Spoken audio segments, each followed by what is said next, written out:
رب نے اختیار عطا فرمایا۔ صحیح بخاری شریف کی حدیث پاک ہے، حضرت ابو ہریرہ رضی اللہ تعالیٰ عنہ حضور کی بارگاہ میں حاضر ہیں، عرض کیا حضور آپ سے حدیثیں سنتا ہوں یاد نہیں رہتی، گویا کہ حافظے کی شکایت کر رہے۔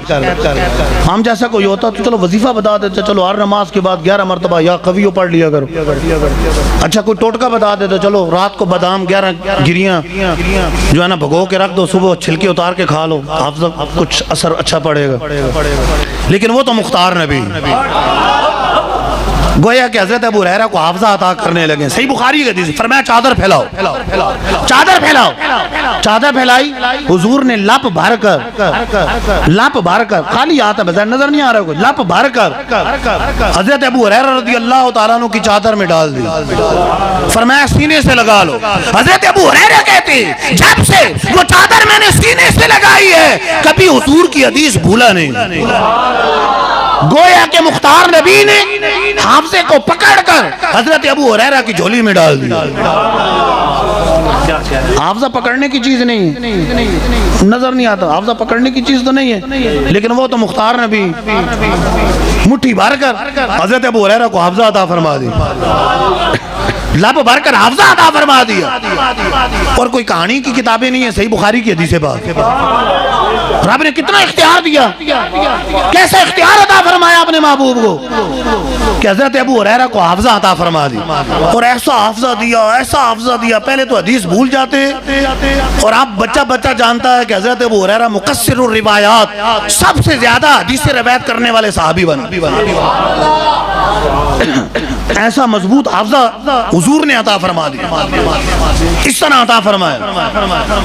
حضرت ابو قتادہ رضی اللہ تعالیٰ عنہ حضور کے ڈیفنس میں، دفاع میں، دلائل النبوہ میں امام بہقی نے نقل کی اس روایت کو، تیر لگا آنکھ میں، آنکھ کا ڈھیلا باہر آ گیا، آنکھ کا ڈھیلا باہر آ گیا، حضور کی بارگاہ میں لے کر حاضر ہو گیا۔ مختار نبی صلی اللہ علیہ وسلم نے اٹھایا، آنکھ کے اندر رکھا، اپنا لعاب دہن لگایا، فرماتے ہیں وہ آنکھ دوسری آنکھ سے زیادہ روشن ہو۔ بخاری شریف کی حدیث بات، فرمایا کل میں اس آنکھ کے ہاتھ میں جھنڈا دوں گا غزوہ خیبر کے موقع پر، جس کے ہاتھ میں رب نے فتح رکھی، جس کے ہاتھ میں رب نے فتح رکھی ہے۔ اگلے دن سب کی خواہش ہے کہ ہمیں جھنڈا ملے، حضور نے غیب کی خبر دی ہے کہ کل اس کو ہاتھ میں اس کو جھنڈا دوں گا جس کے ہاتھ میں فتح ہے۔ پوچھا علی کہاں ہے؟ کہاں عشوب چشم، آنکھوں کی بیماری، آنکھیں بند کر کے حاضر ہوتے ہیں، آنکھیں خراب ہیں، آنکھوں سے آنسو جاری، عشوب چشم ہے۔ سرکار علیہ السلام نے لعاب دہن لگا کر آنکھوں سے شفا عطا فرما دی۔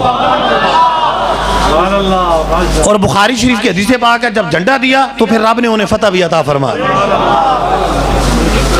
حضرت سلمہ بن عقبہ، بخاری شریف کی حدیث ہے، پنڈلی ٹوٹ گئی، حضور نے لعاب دہن لگایا تو پنڈلی فوراً جڑ گئی، رب نے شفا عطا فرما دی۔ حضور کے لعاب دہن کے کیا کہنے، کامل غذا بھی ہے، کامل دوا بھی، اور عظیم و شان معجزہ بھی۔ حضرت علی کی پہلی خوراک لعاب دہن حضور کا، امام حسین کی پہلی خوراک حضور کا لعاب دہن، گویا کہ حضور نے مولا علی کو لعاب دہن چٹا کر شیر خدا بنا دیا، اور امام حسین کو چٹا کر سید الشہداء بنا دیا۔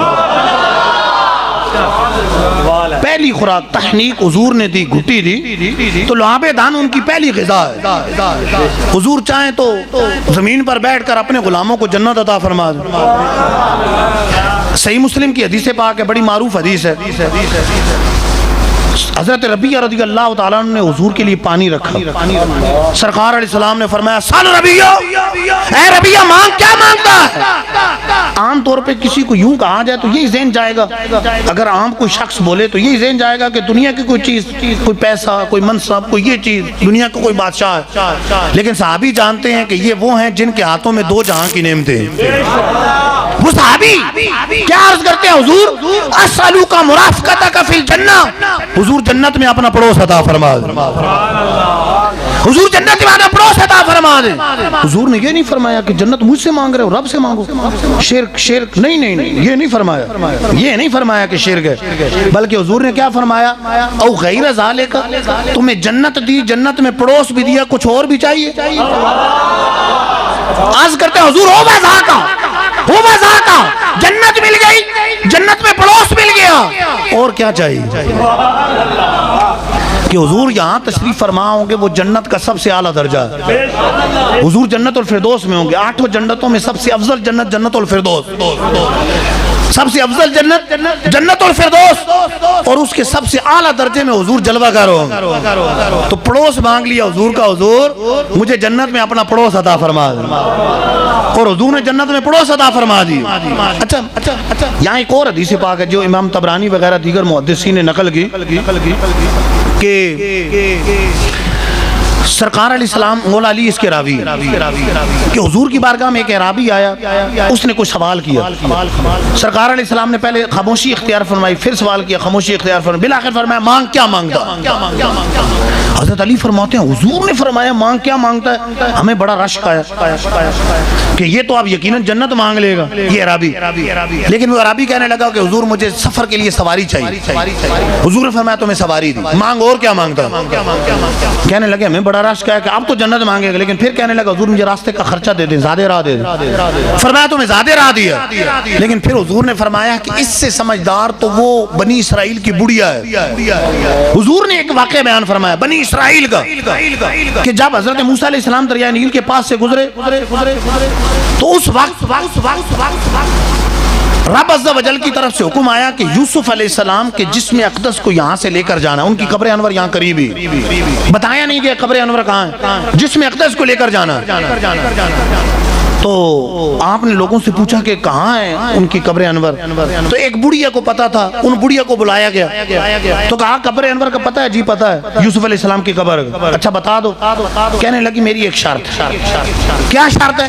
میری شرط یہ ہے کہ اے موسیٰ آپ مجھے جنت میں اپنا پڑوس دے۔ موسیٰ علیہ السلام فرمانے لگے کہ بڑی بھی بس خالی جنت مانگ لو کافی، جنت مانگ لو کافی ہے، جنت میں وہ بھی کلیم اللہ کا پڑوس، اتنا بڑا مرتبہ، جنت مانگ لو کافی ہے۔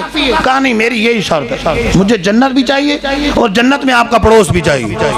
یہ آپس میں گفتگو ہو رہی ہے تو اتنا میں رب عز و جل نے جبرائیل علیہ السلام کو بھیجا، فرمایا اے موسیٰ تم اسے جنت بھی دے دو، جنت میں پڑوس دے دو، تمہارا کیا جائے گا؟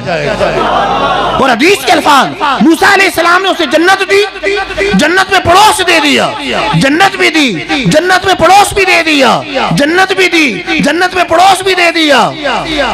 حضور صلی اللہ علیہ وسلم فرماتے ہیں کہ اس اعرابی سے سمجھدار تو وہ بڑھیا ہے، جو بڑھیا ہے سمجھدار، موسیٰ علیہ السلام سے جنت اور جنت میں پڑوس مانگ لیا، جنت مانگ لی، جنت میں پڑوس مانگ لیا۔ لیکن یہاں یہ بات قابل غور ہے کہ سرکار علیہ السلام نے یہاں حضرت ربیہ نے جب مانگا تو حضور نے یہ نہیں فرمایا کہ پڑوس رہنے دو، اللہ کے حبیب کا پڑوس مانگ رہے ہو، خالی جنت مانگ لو، تو حضور نے تو فرمایا او غیر ذالک، او غیر ذالک، کچھ اور بھی چاہیے، کچھ اور بھی چاہیے۔ بھر کے جھولی میرے سرکار نے، بھر کے جھولی میری میرے سرکار نے مسکرا کر کہا اور کیا چاہیے۔ تو رب تعالیٰ نے اپنے محبوب کو اختیارات عطا فرمائے۔ ایک صحیح بخاری کی حدیث پاک ہے، صحیح بخاری شریف کے اندر موجود ہے، حضرت ابو موسیٰ اشعری رضی اللہ تعالیٰ عنہ راوی۔ دیکھیں محبت کی نگاہ ہونا تو بخاری کی ہر حدیث سے حضور کی عظمت نظر آئے، دل میں محبت ہونی چاہیے، محبت رسول ہو دل میں، عظمت رسول ہو تو ہر حدیث سے حضور کی عظمت نظر آئے گی، ورنہ پھر بخاری پڑھنے والے کوئی اور ہی چیزیں دیکھتے رہتے، کچھ اور ہی تلاش کرتے رہتے۔ صحیح بخاری کی حدیث بات، صحیح بخاری کتاب المناقب کے اندر، علامات نبوت کے اندر، سرکار علیہ الصلوۃ والسلام حضرت ابو موسیٰ اشعری رضی اللہ تعالیٰ عنہ فرماتے کہ حضور کے ساتھ ایک باغ کے اندر موجود تھا، دروازے پر دستک، دروازہ بند ہے، دروازے پہ دستک ہوئی، سرکار علیہ السلام نے یہ نہیں پوچھا باہر دیکھو کون ہے، ذرا دیکھ کے آؤ، حدیث کے الفاظ ہے، فرمایا افتح لہو وبشروا بالجنہ، دروازہ کھولو اور جو بھی دروازے پر ہے اسے جنت کی بشارت دے۔ باہر کوئی بھی ہو سکتا ہے لیکن حضور تو جانتے ہیں کہ دیوار کے پیچھے کون ہے۔ دروازہ کھولا تو سامنے صدیق اکبر، انہیں جنت کی خوشخبری دی، اللہ کا شکر ادا کر کے بیٹھ گئے۔ حضرت ابو موسیٰ اشعری رضی اللہ تعالیٰ عنہ کا عقیدہ دیکھے، اس دونوں حدیثیں، یہ دوسری بھی بخاری شریف کے اندر ہے، اس سے چند حدیث پیچھے، اس حدیث کے اندر یہ الفاظ ہیں کہ حضرت ابو موسیٰ نے جب یہ سنا ابو موسیٰ اشعری نے، اس میں عشرہ مبشرہ کو جنت کی بشارت عطا فرمائی، جن کو عشرہ مبشرہ کا 10 جنتی صحابی، حضور نے ایک محفل میں لفظ بشارت کے ساتھ انہیں جنت کی بشارت عطا فرمائی۔ تو تعالیٰ نے اپنے محبوب کو اختیار عطا فرمایا، جس کو جو چاہے عطا فرما دے، جہاں بانی عطا کر دے، بھری جنت ہبا کر دے، نبی مختار کل ہیں، جس کو جو چاہے عطا کر دے۔ جامع صغیر کی حدیث پاک حضرت عتبہ بن فرقت رضی اللہ تعالیٰ عنہ کی 4 بیویاں، ایک سے ایک بڑھ کر خوشبو لگاتی ہیں، لیکن جو ان کے شوہر خوشبو لگاتے ہیں اس سے مقابلہ نہیں ہوگا۔ ایک دفعہ چاروں اکٹھی ہوگی، کہنے لگیں کیا سرتاج کون سی خوشبو لگاتے ہیں؟ ایسی زبردست خوشبو، کہنے لگے میں کوئی خوشبو نہیں لگاتا۔ پھر یہ کیسی خوشبو آتی ہے؟ کہنے لگے کہ مجھے ایک مرتبہ گرمی دانے نکل آئے، پت نکل آئے، حضور کی بارگاہ میں حاضر ہو، سرکار علیہ السلام نے فرمایا قمیض اتار کر ستر سنبھال کے بیٹھ جاؤ۔ میں بیٹھ گیا، حضور نے لعاب دہن ہاتھوں پہ لگایا اور پھر ہاتھ میری پیٹھ پر مل دیے۔ جب سے حضور نے ہاتھ ملے ہیں، حضور نے شفا بھی عطا فرما دی اور حضور نے خوشبو بھی عطا فرما دی۔ زندہ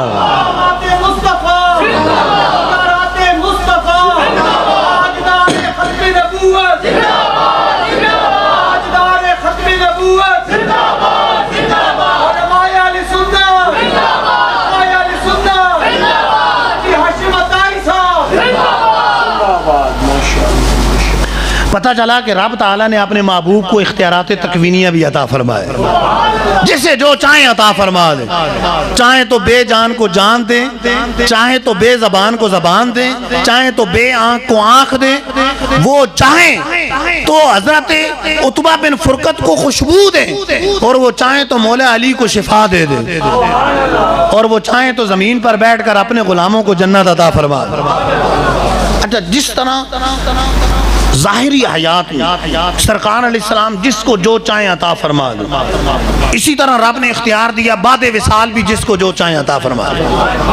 رب نے اختیارات تکوینیہ دیے، واپس نہیں دیے ہیں، بعد وصال بھی، کیونکہ اللہ کے نبی زندہ ہے۔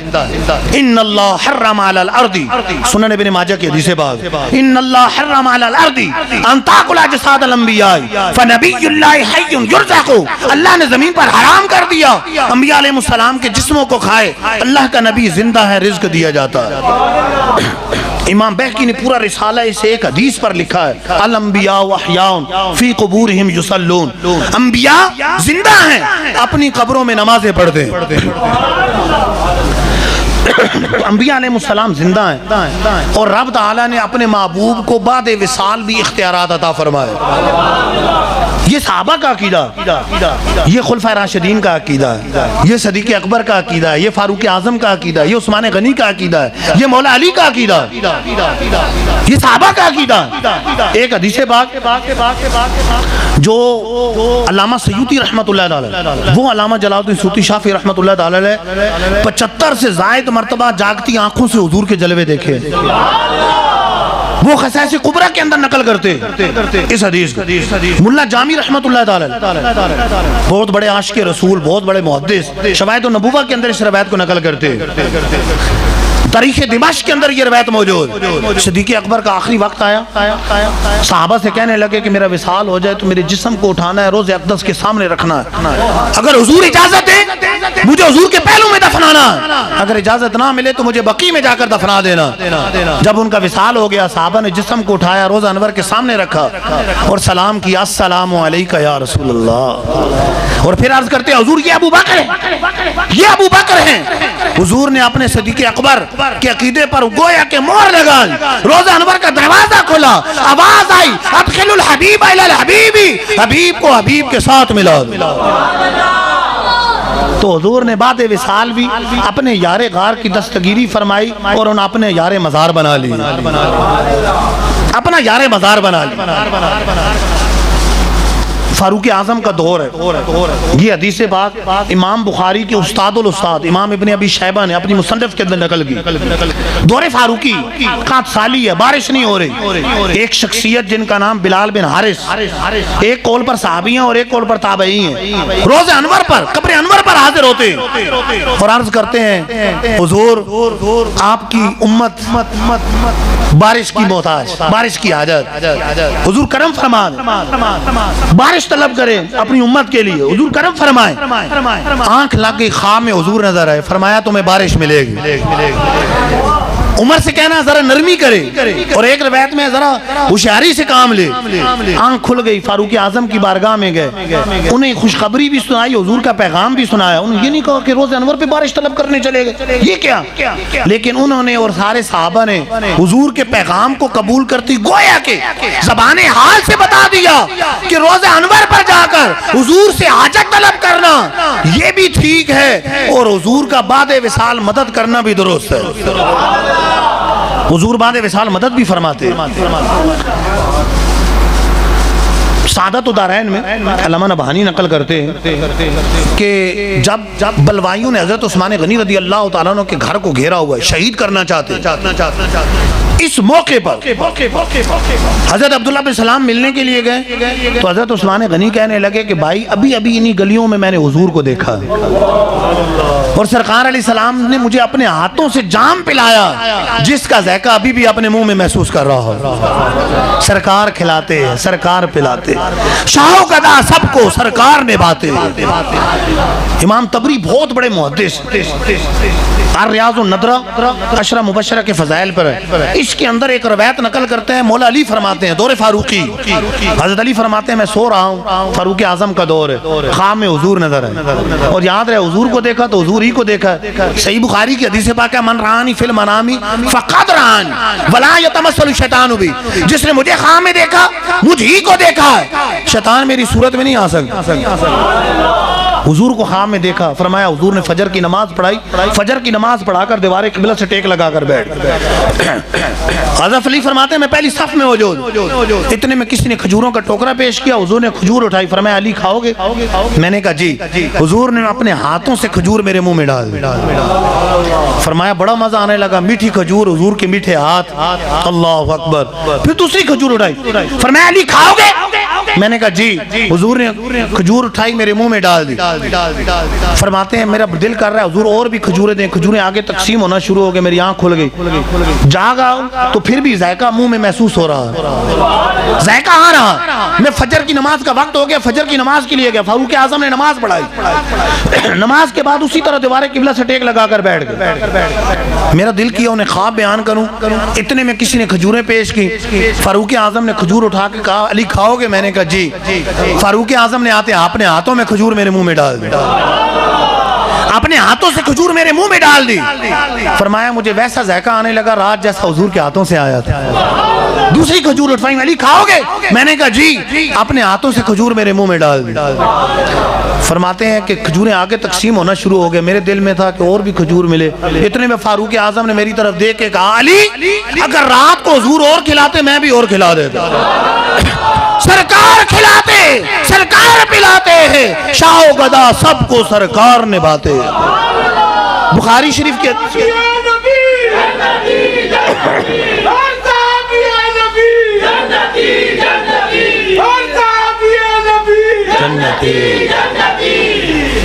کچھ اور سے ایک ادور نکال. اور صحابی نبی جنتی جنتی, ابو بکر بھی جنتی جنتی, مولا عمر بھی جنتی, مولا عثمان بھی جنتی, مولا علی بھی جنتی جنتی. سبحان اللہ. تو صحابہ کا یہ عقیدہ ہے کہ حضور بعد وصال بھی مدد فرما سکتے ہیں. صحیح بخاری کی حدیث پاک ہے, حضور فرماتے ہیں انما انا قاسم واللہ یعطی, رب دیتا ہے اور میں تقسیم کرتا ہوں. اعلیٰ حضرت تجلی یقین کے اندر علماء کے اقوال نقل کرتے ہیں, رسالے کے اندر اس حدیث کے تحت نقل کرتے ہیں کہ جس کو جو ملا, جب ملا, جتنا ملا, حضور کے صدقے ملا, بلکہ حضور کے ہاتھوں سے ملا.